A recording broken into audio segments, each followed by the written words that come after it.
हो. नाही नाही, ते इकडूनच गेलेली आहे गाडी ती. मग तुम्हाला म्हणलं इकडूनच गाडी घ्या, तिकडून येणारी गाडी पलटी होणार नाही.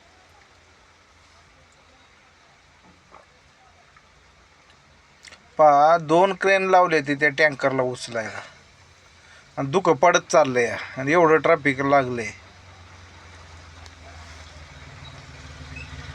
जेवढे पण माझे सबस्क्रायबर आहेत त्यांनी पहा आणि या धुक्यामध्ये तामिनी घाट फिरायला येऊ नका शक्यतो, कारण की खूप खूप ॲक्सिडेंट होतात आणि आम्ही येता जाता भरपूर ॲक्सिडेंट पाहिलेले आहेत.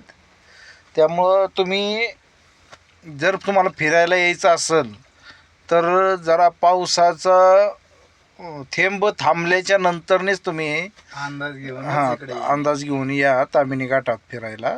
खूप मस्त वातावरण आहे आणि खूप छान छान बघण्यासाठी.